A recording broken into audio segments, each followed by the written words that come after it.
tell me about this guy. He's had the truck forever. It's got a lower end knock when it's warm. It's a 2006 2500 5.9 liter Cummins. Nice truck. Yeah, really nice truck actually. But I heard that there's a good story here, right? He's got it from his dad? Yeah. So this is Dad's truck. He bought it new in 2005. And he's had it ever since. Dad passed away roughly, I think, a year and a half ago.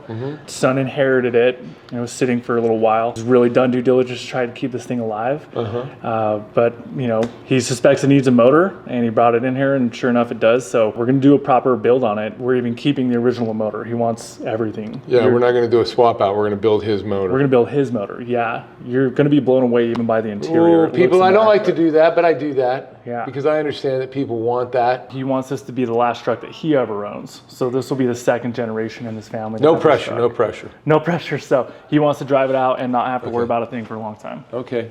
Hey, you got a Cummins out there with a 5.9 in it, apparently? Yeah. Let's go take a look at it. All right. Come on.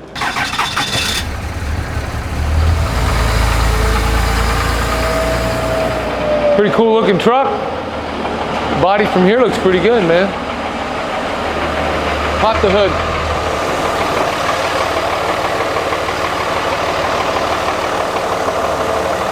Rev it up a little bit.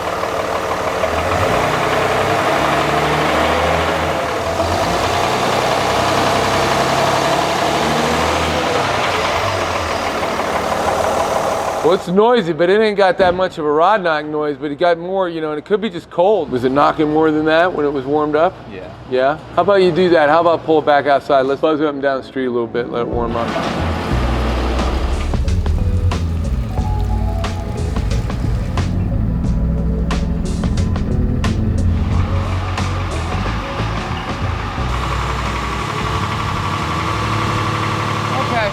This guy's got propane on this thing, doesn't he? Dude, did you know about this truck? Is that natural gas? It's propane. Well, actually, it is natural gas. They did it a few years back. I know they as did. a power additive. I know. He doesn't use it anymore. Is there a tank in the back? Go look and see if there's a tank I don't in the think back. there is. Tyson here, everybody. Yeah.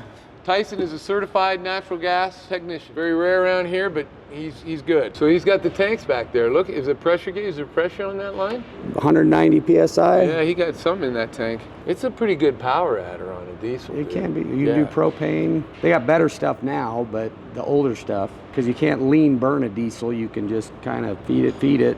All right, well, let's keep track of this. Do a nice job for the guy. Call him in and say, did you want us to remove your tanks in the back too? Did you see where they're at? Let me show you real quick, come on. That is an extra diesel tank, but these two natural gas tanks and the covers on them, ask him if he wants us to disable those. Okay. And we'll just keep track of our time. Okay. How fast can you get this out of here, Caden? This is Caden's, this is Caden's first Cummins, man, cab off. Kyle, how long should it take a guy first time around? 30 minutes. 30? I'm thinking 6 hours out on a stand, ripped down to a long block. 6 hours. 6 hours. Ready, set, go.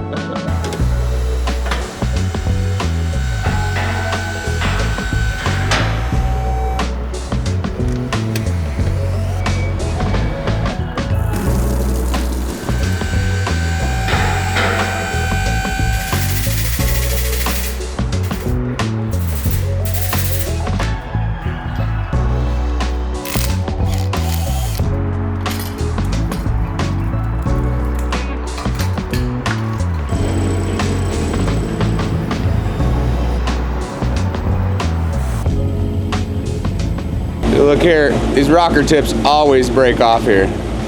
That could have been his noise, but we'll see.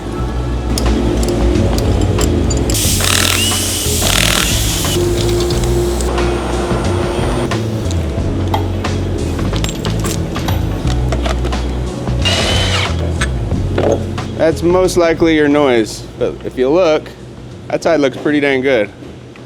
That's your thrust side. That says that piston's coming up, it's pushing into the wall. Cylinder number 6. There's a technical service bulletin. Automotive Engine Rebuilders Association, AERA, has a technical service bulletin that all Cummins that are being rebuilt need to have a sleeve installed in number 6 for porosity in the cylinder wall. That's why we're doing this. We doing any other sleeves?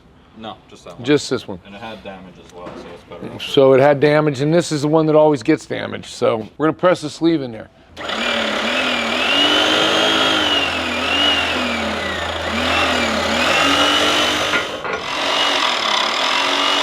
It's gonna hit the shoulder, and once you're gonna see a pressure spike. There it is.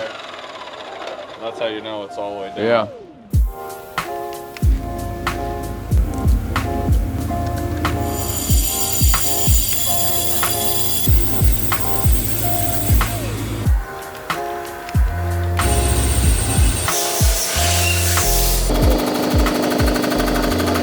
So we have our 5.9 in our Rottler diamond hone.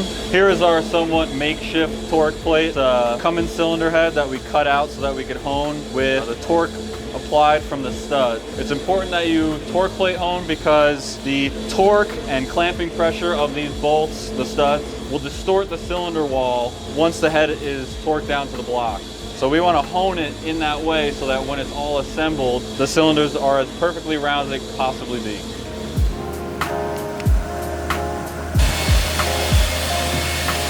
We're gonna deck this 5.9 head we got here. We just completed our valve job, got all our recessions nice. We have to resurface every head to ensure it's flat, also to get our recessions right where we want them to be. It's also important to resurface before we do the O-ring so that we know that our O-ring depth is perfect for the type of O-ring wire that we use.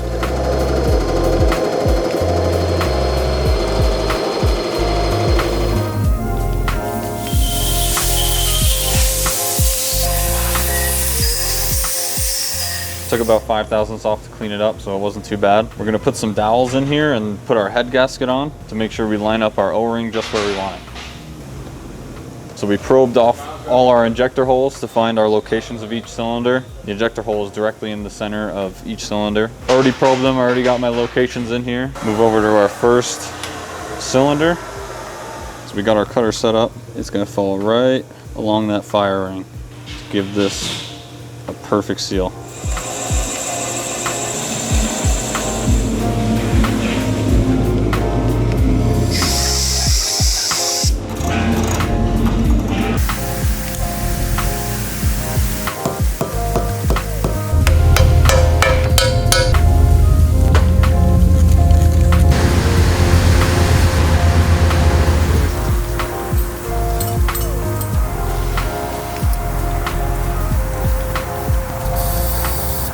You know, when I ask my guys to get detailed, this is what I get. We've got the head thickness here, our guides, our intake and exhaust. This is our seat width. These are our recessions before and after installed height. And then we make sure we mark all our valve and we put them back in the exact same spot.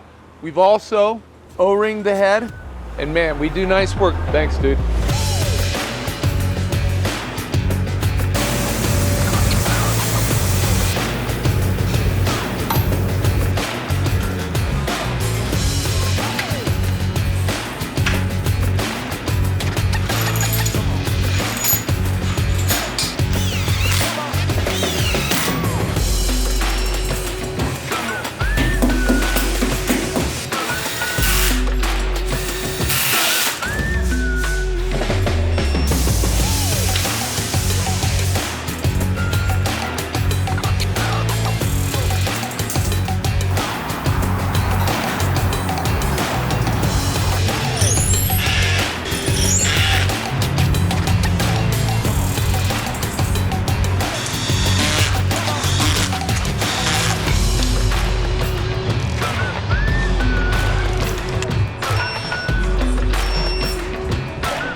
You're gonna pull that manifold back off there, and we need to resurface that manifold. Because if we don't, we'll have an exhaust leak, and then we got a complaint, and that's not good. If you didn't make mistakes, you'd never learn. So you see how this exhaust, the black is coming out here like this? That means that this manifold is warped. And so what we want to do is we want to resurface that before we put it back on his engine. And then it's going to be perfect.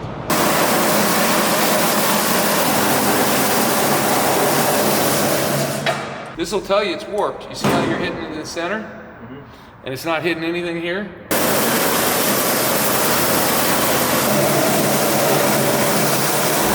Look at this beautiful engine. We just put an engine in this truck for this guy, and he wanted it painted red, so we did that. And man, do we have a brake problem. Look here. Not only is the rust eating this up, boy, they don't get much thinner than that. I'm sure he's been hearing that squeal for a while with the silencer pads rubbing on the rotors. I never do a brake job without replacing the rotors. I do not turn rotors. Here we are again. Everybody's gonna come out and say, oh, that's not the way to do it. I won't turn a rotor. Why? I'm about to show you. So here's a new set of pads. Don't ever put a new set of pads up against an old rotor. A lot of guys, they call that a pad slap in the industry, you know, just pad slap the thing, get them out of here. I decline that, I won't do it. And here's why. This is the surface of the rotors. That old rotor, this is what the surface actually looks like.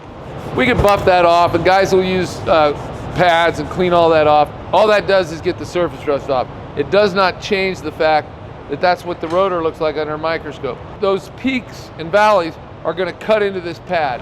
It's not going to stop the car the way you want it to, because you've only got about 30 to 40% contact. On every rotor and brake drum, there is a minimum thickness. Minimum thickness, 34 millimeter. That means that the engineers for safety have said this can't be thinner than 34 millimeters. Right at 35 millimeters. 1 millimeter, that's all the meat that I can take off of this. I'm going to charge a guy to turn it, and I'm going to be below minimum thickness by the time I clean this up and get a surface that's going to be smooth. You'll have a brake job, your brakes will work, but what you've got is a rotor that's now thinner than it should be. Why is that a problem? Is that it causes the rotor to warp prematurely. And what happens when it warps? Either your brake pedal will pulse or your steering wheel will do this. Blah, blah, blah, blah, blah. And you know, you'll go into your brake shop 6 months, a year later, and you'll be like, my steering wheel's wobbling. It's because the rotor was turned and it shouldn't have been. You see how all this rust is on the inside of this hub? Now, since we're replacing the rotor, we don't have that, but we have rust here. So a good shop will clean that up, because you want the rotor to lay flat on that surface, on that flange. You don't want it to be kicked sideways. And then on every brake job you do, you want to make sure that you have them flush the brake fluid. Brake fluid is hydrophilic. That means that it loves moisture. And moisture absorbs in the hydraulic fluid of a brake system, lowers the boiling point of brake fluid. That vapor, the water vapor in your brake fluid, turns to steam and a gas, and your brake pedal gets squishy, mushy.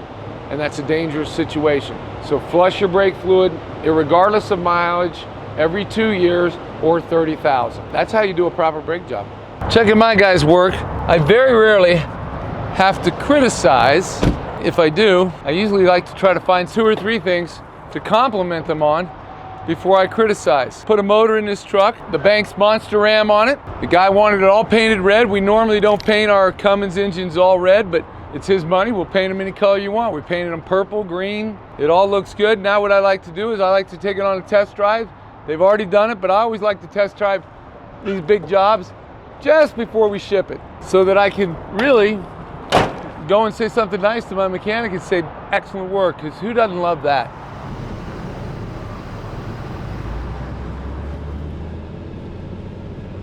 On my test drive, my mechanic has already test driven it with a scanner, made sure that all the ready codes are set.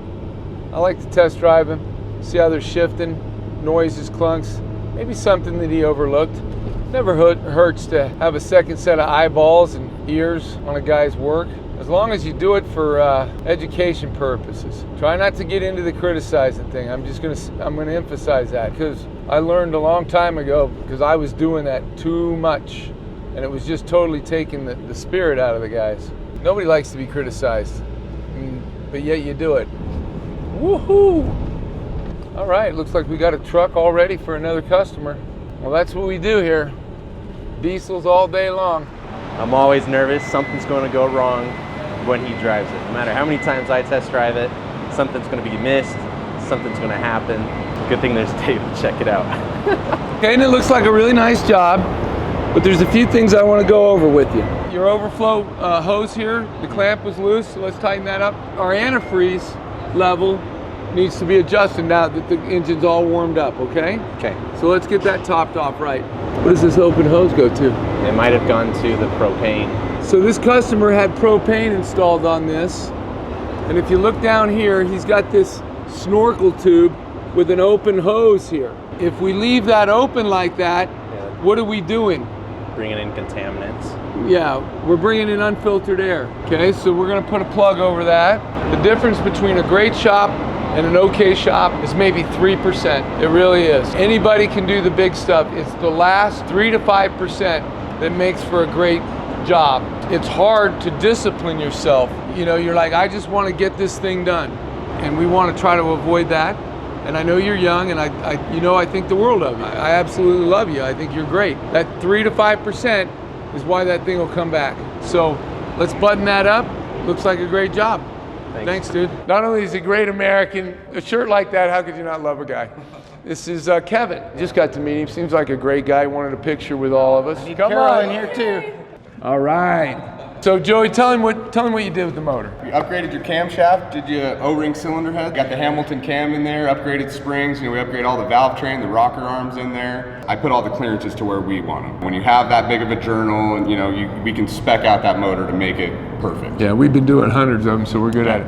And Miles, we did some upgrades. We did the banks. We did the Banks intercooler system. We did brakes. Took the natural gas system off it. Yes. Oh yeah. Now, how many miles did you have on the truck?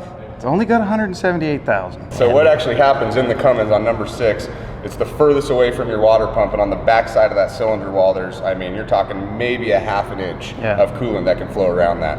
And so if you've got all the same clearances on that hole, sometimes that number 6 piston's gonna grow a little bit more than the others because it's gonna get hotter.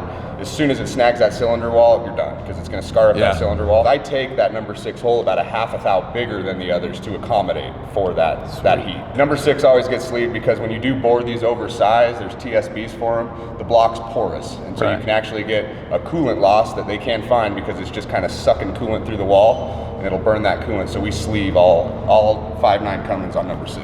This is my son.